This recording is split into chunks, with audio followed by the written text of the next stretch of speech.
We all know what a computer bug is. But according to the true origin of bug, a bug was something you feared in the dark.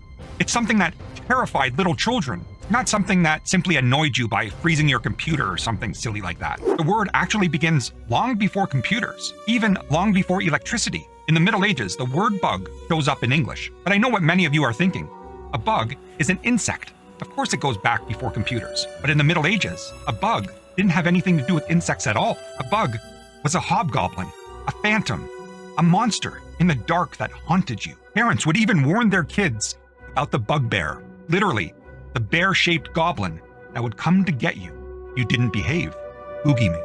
Over time, this creepy word shifted. By the 1600s, bug wasn't just something lurking in the shadows. It started to mean anything that scared or bothered you, including real-life insects. Tiny creatures that crawled, stung, or bit you suddenly inherited the goblin's name, bugs. Then came the 1800s. Inventors like Thomas Edison were already using the term bug in a new way to describe hidden flaws in their machines. In his notebooks, Edison blamed bugs for his inventions not working, as if little gremlins crawled into his machines with tiny wrenches to mess with him. Well, that's convenient.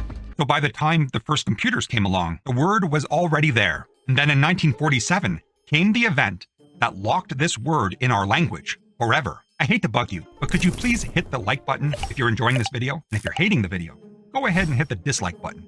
That's fine. If you're not already subscribed, please consider subscribing. I'm gonna bug off. At Harvard University, engineers were running tests on a massive computer called the Mark II. This thing filled an entire room with vacuum tubes and wires. But during one run, the machine suddenly stopped. The team went searching for the cause. Now leading that team was a woman named Grace Hopper, and she was no ordinary engineer. Hopper was a trailblazer, a brilliant mathematician. She had joined the Navy during World War II and became one of the very first programmers of the Mark I, one of the earliest computers in history. She had a gift for explaining these new computers in plain English, and later she would pioneer the idea of programming languages using real words instead of strings and symbols and numbers. In fact, she's often called the mother of modern computing.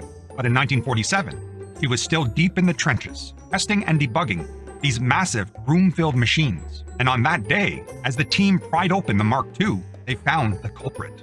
Reason. They traced the wires, opened the panels, and froze. Wedged between two relays was a corpse with wings. You should have forgotten there's a corpse in there. Was a moth. The insect had flown inside, gotten trapped, and shorted out the machine. The engineers carefully removed it, taped it into their logbook, and wrote the note that would make history. The first actual case of a bug being found. That page, with the moth still taped to it, is preserved to this day. Now, bug already meant error, but this one literal insect, this unlucky moth, made the word unforgettable in the world of computers. Now you're wise to the words. YouTube thinks that you will like one of these videos. I agree. Hurry up and click one, or I'm gonna bug you.